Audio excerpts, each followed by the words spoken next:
Tax day, April the 15th. Willie Simmons, who is the Commissioner of Transportation, Central District. Good morning, Mr. Commissioner. How are you, sir? Well, I'm doing well. Thank you for having me this morning, and happy tax day. You in Paradise in the Delta, or are you back in Jackson? I'm in Paradise. Just finished meeting with a group of farmers in the Farm Bureau. A nice breakfast, and now I'm all yours. Listen, there are a couple of bills still out there, and we talk about this year after year. I know we talked to Brad, and we've talked to Commissioner Busby about this. It's just getting to the point now where it's almost fish or cut bait. And give me a little bit of an update where we are as a former member of the legislature, and what the process is from here out, and what is at stake as far as the future building program in the state of Mississippi and highways and byways. Paul, you've been a voice for advocating for more resources because you understand the need that we have for our highways, both maintaining them and building capacity, building new projects when we have a need to do that. We are coming into a situation where we will have a crisis on our hands. The legislature has been really good, and we want to thank them for what they've done, both our state legislature and our fellow delegation, U.S. Congress, setting more money into the state so we have a larger budget that we're able to do things. But for the most part, it's one-time money. And we can't build a good infrastructure system, especially capacity projects, on one-time money. So we thankful to the legislature for what they've done, but we need them to give us recurring dollars. And again, you've been very supportive and encouraging the legislators to do that over the years. We need more citizens to get on board and more of the legislators to get on board and actually take a look at where we are. We need about $400 million annually just to maintain our current lane miles. Yeah. That money is needed to make sure that our bridges are safe and that our highways are not tearing up your vehicles, and we're able to get our citizens and cargo where they need to go. But in addition to that, we need capacity money.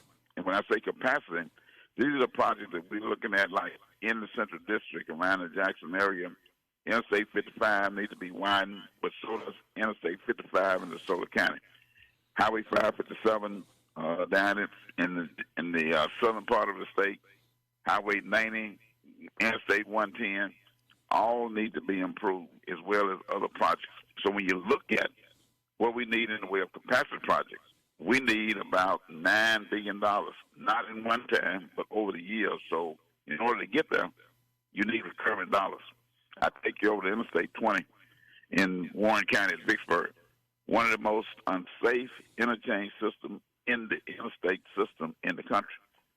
We need between $800 million and $1 billion to enhance and improve those interchanges. So, Paul, the need is there. We have laid it out in our 3-year plan, and we are saying to our friends and supporters in the legislature, give us the recurring money, and we have come up with some ways where we can get the money without having to raise any taxes.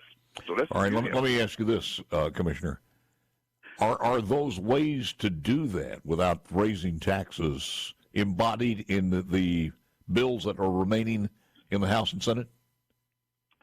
You know, you never say no until they sign it out. And most of the code sections that could do that are still alive. Now, the bills themselves,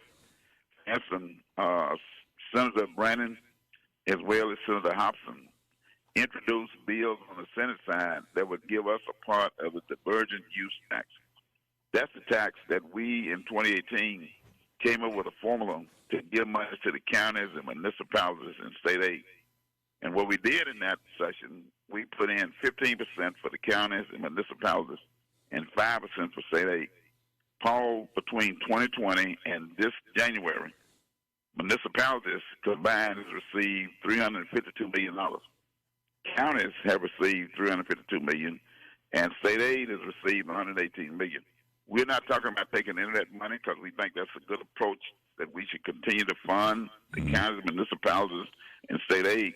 We are advocating that the Department of Transportation for state highways should be put in the same system, and that's what Senator Hobson bill did, as well as Senator Brennan. Is that bill dead? Both of those bills are dead. Yes, sir. But you did say it's not dead. There's some code sections that could bring something back alive.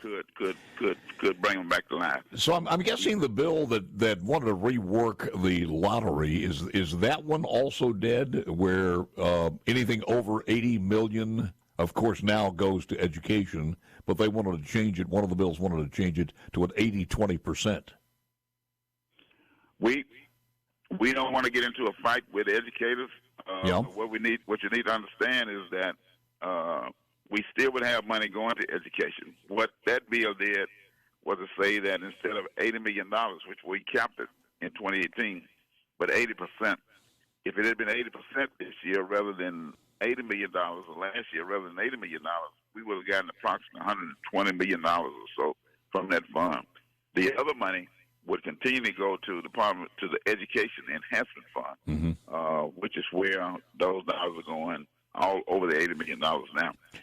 They also have looked at sports betting and other kind of things that they're considering to put more money in to our system. We're for that.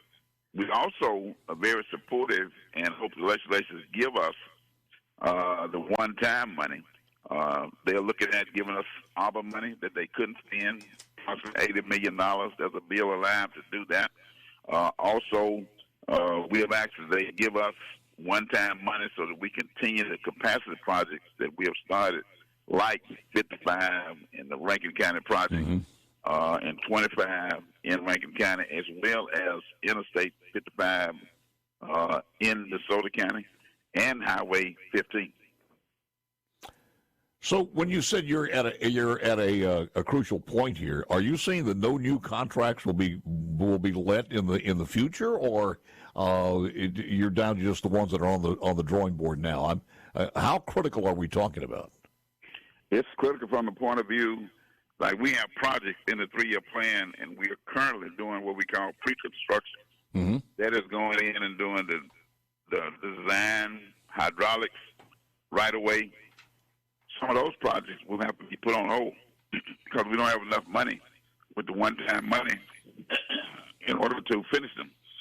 So even some of the projects that we have on the 3-year plan or in the 3-year plan, we're not going to be able to complete. How do you arrive at the $400 billion infusion per year? Those are the dollars that we are estimating that we need in order to maintain our existing lane miles. The highways that we have already built, the 4-lane, 2-lane, some of those projects you see are being done now with the lottery money that has not been done in over 30 years. We are having to catch up because we could not maintain those projects in the manner that they should have been in the past. So when we look at all of the dollars that's needed, bridges and everything, $400 million. In addition to that, Paul, I would like to just say to you, you know that a few years ago the legislature increased the weight. The federal government is looking at doing the same thing for interstate. That's going to put more wear and tear on our highways, which means that we need more maintenance dollars to take care of it. Well, if they had their way with the EVs and just the battery weight before you put another pound on them, it's just incredible. So who knows what's going to happen with that one. But you're saying that if the House and Senate wanted to really take care of this, that you guys have put forth a way to do this without taxes, and it's not just one single way, it's a combination of several different moves. We think you have to have several ways. We're never going to just say no to the use tax at the pump because we are way behind on that. We're only doing 18 cents. And you need to know that we don't get the full 18 cents. We get about 69 to 70% of the 18 cents that's collected. And that 18 cent is not a percentage. It's the cent on each gallon. Yep. So regardless to what the price of gas may be, we're still getting the 18 cents, and our share of that is approximately 70% of that. So well, with Biden making the gas price up to $3.50 a gallon and increasing, I doubt very seriously is going to be a lot of talk about increasing the gas tax on a state level right now. So we've got to have these other ways. There are some other things as indicated that's out there. The virgin use tax is one that we really, really feel good about. But there are others that the legislature can consider to give us the money. Again, we don't anticipate getting $400 million this year recurring money for maintenance. We don't anticipate getting the $9 billion committed at this particular point. However, we want to start the process, and each year build on that until we get to where we know that the money is going to come in and we can adequately plan, as well as the industry can build our companies up. We got to have it. You got to have it. Look, we're almost out of time here. Can you hang on for just a second? Sure. Hold on for one moment. Back with the commissioner right after the wise words of Johnny Paycheck. Let me get back with Willie Simmons, Commissioner, Central District. And just to wrap it up here, $400 million, but you know you're not going to get that this year. As a matter of fact, what you're saying is just lay the groundwork for some type of reasonable discussion that you don't have to go and beg every year, that you can put forth a plan.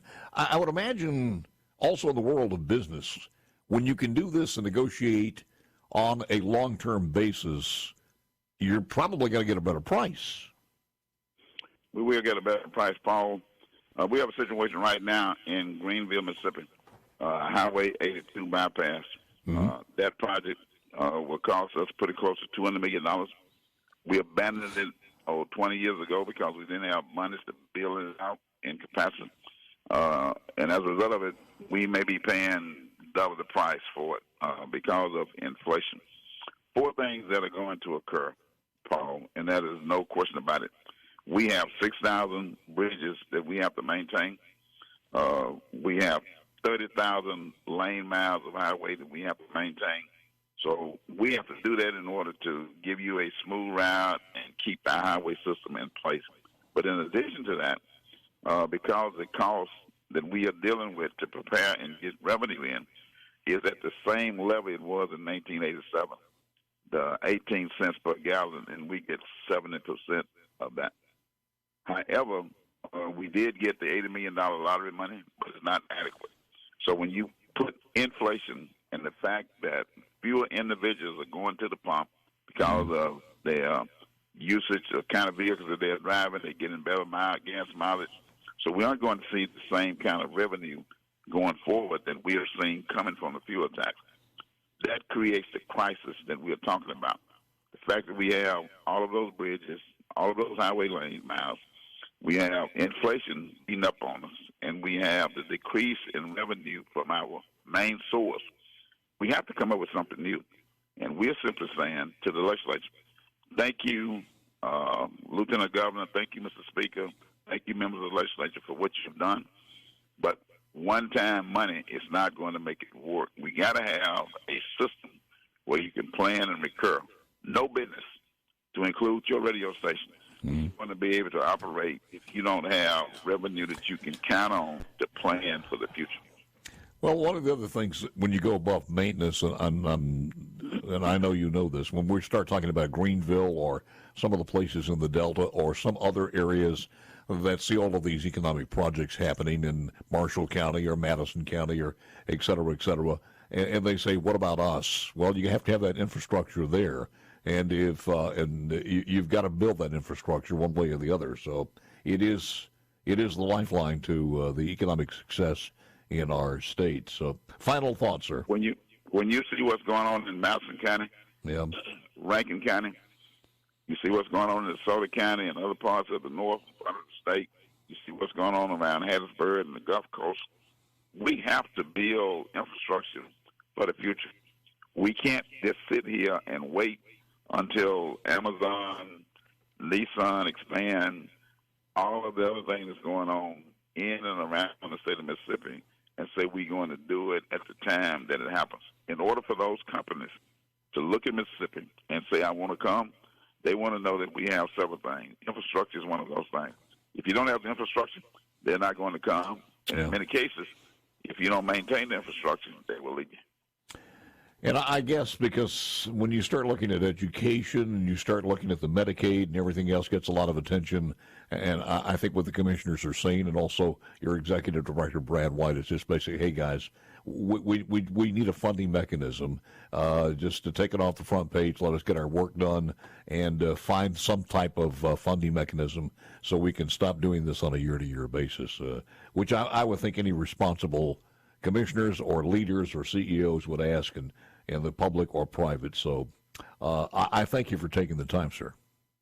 Thank you, Paul, always. And we do have a great staff with leadership and Brad White and the 2,600 employees that we have. So we're very grateful to have a great staff. And we're now beginning to maintain them because the legislature allowed us to put money into their salaries to raise them from where they were. Absolutely. So we could be competitive. Yeah. Let me ask you one question. If you were going to go for some hot tamales today, where would you go? And from in Cleveland, I would go over to Joe's over in Rosedale. Well, if you go Joe's in Rosedale, is that what you said? That's what I said. Yes. Get me 2 dozen. Thank you, sir. Appreciate it very much. Thank you. Okay. All right. Have a good day, Paul. You got it. Willie Simmons, Transportation Commissioner, Central District, and Chair